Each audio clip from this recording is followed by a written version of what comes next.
मैं आज भी परिसर के बाहर बैठे भिखारियों की मुफ्त स्वास्थ्य जांच में व्यस्त था। स्वास्थ्य जांच और फिर मुफ्त मिलने वाली दवाओं के लिए सभी भीड़ लगाए कतार में खड़े थे।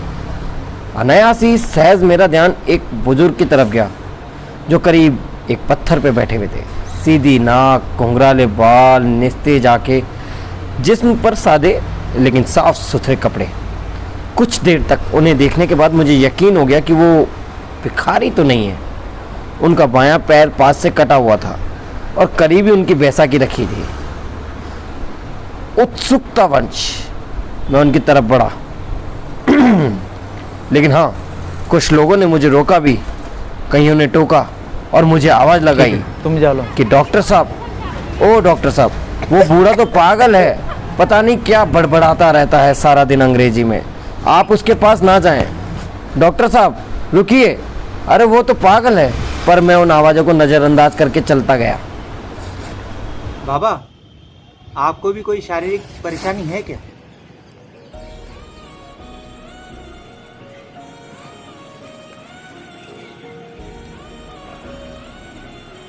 Good afternoon doctor.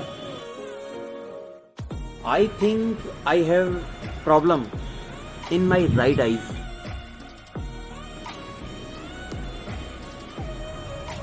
मोतियाबिंद है बाबा, ऑपरेशन करना पड़ेगा। Cataract. I had cataract operation in 2014 for my left eyes, Tarani hospital. आप यहाँ क्या कर रहे हैं? मैं यहाँ पर रोज 2 घंटे भीख मांगने आता हूँ। लेकिन क्यों बाबा? मुझे तो लगता है आप बहुत पढ़े लिखे इंसान हैं। पढ़े लिखे? आप मेरा मजाक उड़ा रहे हैं बाबा? Oh no doctor, why would I? But I am sorry if you hurt. Really sorry. Hurt की बात नहीं है बाबा, लेकिन मेरे को समझ में नहीं आ रहा है।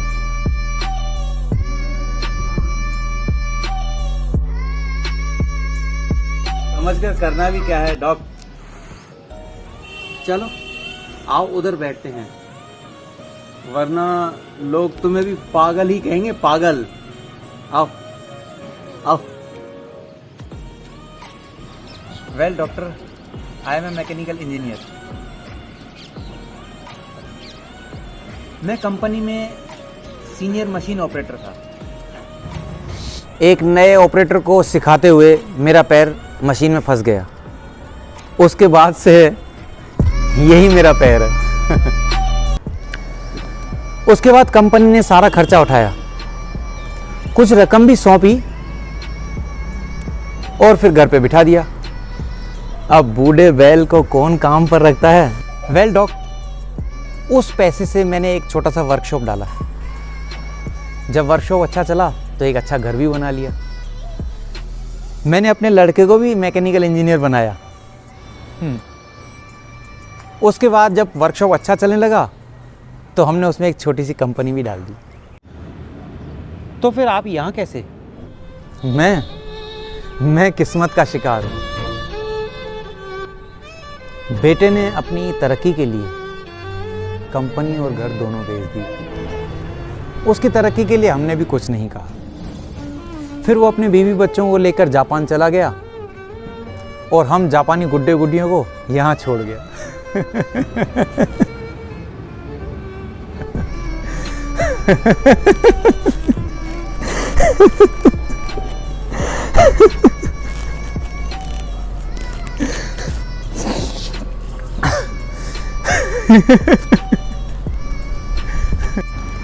लेकिन बाबा, आपके पास तो इतना हुनर है, जहां लात मारो वहां पानी निकाल दें। लात? कहां मारूं? कैसे? I mean बाबा, आपको तो कोई भी नौकरी दे देगा, क्योंकि आपके पास इतने सालों का अनुभव जो है। यस डॉक, इसीलिए मैं एक कंपनी में काम करता हूँ जहाँ 8,000 रुपये तनख्वाह मिलती है मुझे। तो फिर आप यहाँ कैसे? लुक डॉक्टर, बेटे के जाने के बाद मैंने टीन शेड का एक मकान किराए पे लिया। मैं और मेरी पत्नी दोनों साथ रहते हैं। मेरी पत्नी को पैरालिसिस। 10 से 5 मैं काम करता हूँ और 5 से 7 यहाँ आके भीख मांगता हूँ। इसके बाद घर जाकर तीनों के लिए खाना बनाता हूँ। अभी तो आपने कहा कि आप और आपकी पत्नी रहते हैं, फिर आपने ऐसा क्यों कहा कि तीनों के लिए खाना बनाना पड़ता है? बचपन में मेरी माँ का स्वर्गवास हो गया था। मेरा एक जिगरी दोस्त था, उसकी माँ ने मुझे पाल पोस कर बड़ा किया। अभी 2 साल पहले मेरे दोस्त का भी स्वर्गवास हो गया। उसकी 92 साल की माँ है, उसे मैं अपने घर ले आया। अब वो मेरे साथ रहती है। मैं अवाक रह गया। इन बाबा का खुद का बुरा हाल है, पत्नी अपंग है, खुद का एक पाँव भी नहीं, घर-बार भी नहीं। जो था वो बेटा बेचकर चला गया, और ये जो आज अपने मित्र की माँ की देखभाल करते हैं, कैसे जीवट इंसान है। हे भगवान। बाबा, बेटा आपको रास्ते पर ले आया, ठोकरे खाने के लिए छोड़ दिया, आपको उस पर गुस्सा नहीं आता? No no no no doc, अरे ये तो उसी के लिए तो कमाया था, उसी ने ले लिया, उसकी कहाँ गलती है? लेकिन बाबा, लेने का ये कौन सा तरीका हुआ भला? सब कुछ तो ले लिया, ये तो लूट हुई। ओ नो डॉक,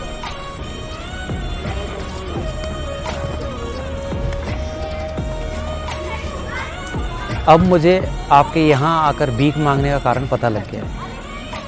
8,000 रुपये से आप तीनों के घर का गुजारा नहीं हो सकता, शायद इसीलिए आप यहाँ भीख मांगने आते हैं। You are wrong. 8,000 रुपये में सब मैनेज कर लेता हूँ। बस जो मेरे मित्र की माँ है, उनको डायबिटीज़ और थायराइड है, उनकी जो दवाइयाँ हैं वो 8,000 रुपये में मैनेज नहीं हो पाती। वेल, और इसीलिए मैं यहाँ आकर 2 घंटे भीख मांगता हूँ। और हाँ, पैसे के अलावा कुछ स्वीकार नहीं करता। ये जो मेडिकल वाला है ना, ये मुझे दवाइयाँ उधार देता है। जो भीख के पैसे होते हैं वो मैं उन दवाइयों के पैसे से चुकाता हूँ। बाबा का खुद का बेटा इन्हें छोड़कर चला गया है, और ये खुद किसी और की माँ की देखभाल कर रहे हैं। मैंने बहुत कोशिश की, लेकिन खुद की आंखें भरने से रोक नहीं पाया।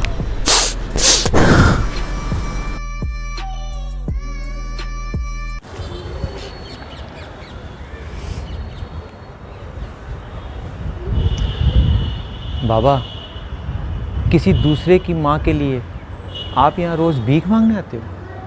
दूसरे की? अरे बचपन से उन्होंने मेरे लिए बहुत कुछ किया है, अब मेरी बारी है भाई। मैंने तो उनसे कह रखा है, मुझे 5 से 7 एक और नया काम मिल गया है, इसलिए मैं यहाँ आ जाता। अगर उन्हें पता लग गया कि आप 5 से 7 यहाँ रोज़ भीख मांगने आते हैं, तो कैसे पता लगेगा? मेरी हेल्प के बिना तो वो करवट भी नहीं बदल पाती हैं, और आप कहते हो कि पता लग जाएगा।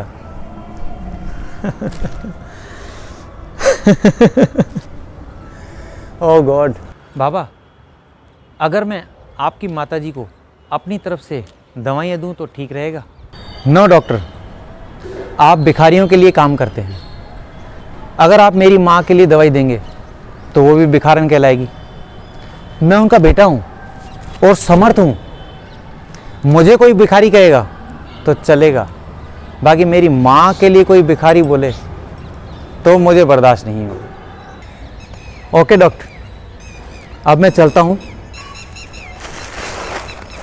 मुझे घर जाकर खाना भी बनाना है। बाबा, भिखारियों का डॉक्टर नहीं, मुझे अपना बेटा समझकर मेरी दादी के लिए दवाएं स्वीकार कर लीजिए ना। इस रिश्ते में मुझे मत बांधो। अब एक गया है छोड़ के, तुम सपने दिखाओगे, कल फिर छोड़ जाओगे। अब ये दर्द सहने की मेरे में क्षमता नहीं है। Please please please.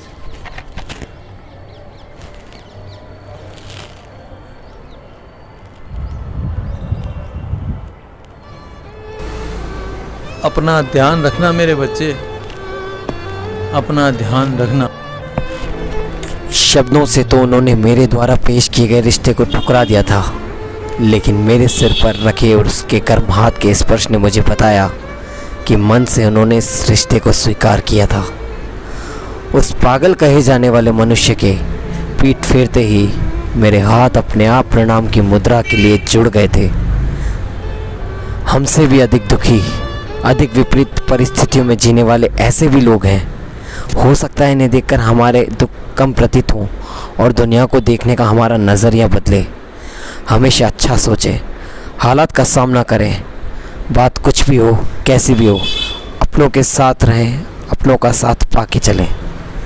धन्यवाद। जय हिंद, जय माता दी। अगले वीडियो में फिर मिलते हैं एक नई सोच, नई कहानी और नए जज्बे के साथ। मैं आपका दोस्त महीन।